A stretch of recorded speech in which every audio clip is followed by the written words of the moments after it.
সেই ভাঙ্গা হাতে এই দেখো হাতে 7 তারিখে খেলা মাখন।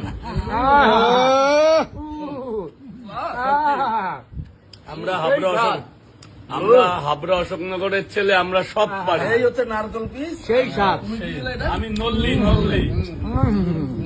ভিডিওটি রিয়েল নাকি এআই জানি না, তবে এই একটা ভিডিও অনেক বড় ইস্যু তৈরি করতে পারে আমাদের জীবনে, সকলের জীবনে। আপনারা সকলেই জানেন আমি এডুকেশনাল কন্টেন্ট বানাই, কিন্তু এডুকেশনাল কন্টেন্টের ভেতরে এগুলো পড়ে।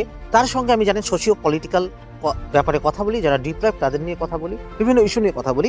তো এটাও আমার মনে হচ্ছে এই বিষয়টা নিয়ে কথা বলা দরকার, কারণ আপনার 4th মে এই ভিডিওটা দাঙ্গা লাগাতে পারে, রায়ট লাগাতে পারে, হাজার হাজার লাশ, হাজার হাজার মানুষের প্রাণহানির কারণ হতে পারে, রক্ত বহাতে পারে, ইকোনমিক্যালি উইক করে দিতে পারে, অর্থনীতি সংকট ডাকতে পারে, অনেক দোকানপাট ভাঙচুর থেকে বন্ধ করে দিতে পারে একটা মাত্র ভিডিও।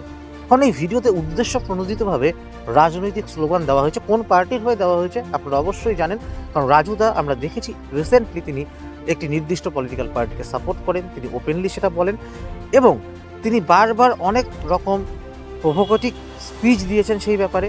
তো রাজুদার পড়াশুনো নিয়ে অনেকে বলেন তিনি বেশি দূর তো পড়াশুনো করেননি, তো সেই ব্যাপারে অনেকে ছেড়ে দেন, তার ভুলভাল প্রোনাউন্সিয়েশন হোক বা তার প্রভোকেটিভ স্পিচ হোক। কিন্তু বর্তমানে যেটা তিনি করেছেন, তিনি একজন ম্যাচিওর মানুষ হওয়ার পরও এটা যে কাজটা করেছেন তিনি কিন্তু জেনে বুঝেই করেছেন, না জেনে করেননি।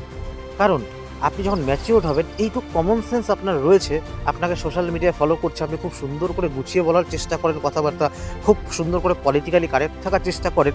তারপরে যখন আপনি এরকম একটি জায়গায় মন্দিরে গিয়ে, পেছনে দেখুন একটা মন্দিরে গিয়ে, শিব মন্দিরে গিয়ে আপনি মাংস খাচ্ছেন, সেটা যেই মাংস হোক না কেন, আপনি মাংস খাচ্ছেন, মানুষের একটা আস্থা, ভরসা, বিশ্বাস এবং ধর্মীয় বিশ্বাসের জায়গা, সেই জায়গায় আপনি এটা করছেন এবং মানুষকে উস্কানি দিচ্ছেন, মানুষের মনে আঘাত দিচ্ছেন, বিশ্বাসে আঘাত দিচ্ছেন, যেটা দাঙ্গা লাগানোর জন্য যথেষ্ট।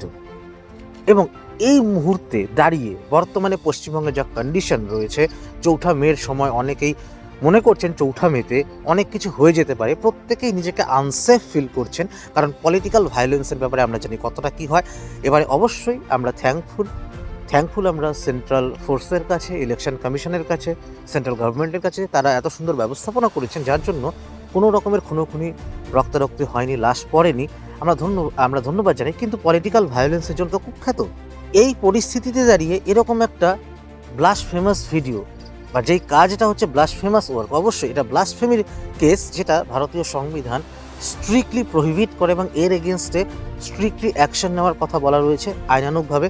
তো আমার মনে হয় অবশ্যই এর বিরুদ্ধে আইনানুগ ব্যবস্থা নেওয়া উচিত। যদি এই ব্যক্তি করে থাকে রাজুদা, তবে তার এগেনস্টে এবং তার সঙ্গে যারা রয়েছেন অবশ্যই তাদের এগেনস্টে অনতিবিলম্বে তাদেরকে গ্রেফতার করা উচিত, উপযুক্ত শাস্তি দেওয়া উচিত এবং জনগণের সামনে পুরোটা দেখানো উচিত। না হলে কিন্তু অনেক বড় ইস্যু হয়ে যেতে পারে। আর যদি তারা না করে থাকেন, এটা যদি এআই জেনারেটেড ভিডিও হয়, কারা এই ভিডিও বানালো, কোন মোটিভে বানালো, সেটা খুঁজে বার করা উচিত এবং খুঁজে বার করে অবশ্যই তাদেরকেও পানিশ করা উচিত। কারণ তারা কিন্তু এরকম একটা প্রভোকেটিভ ভিডিও বানিয়ে দাঙ্গা লাগানো বা রায়ট লাগানোর চেষ্টা করছে, যেটা এই মুহূর্তে কাম্য নয়। আমরা সবাই ভয়ে রয়েছি। আপনাদের কি মতামত অবশ্যই জানাবেন এবং অবশ্যই ঊর্ধ্বতন কর্তৃপক্ষের কাছে এই মেসেজটা পৌঁছে দেবেন, শেয়ার করবেন। ধন্যবাদ।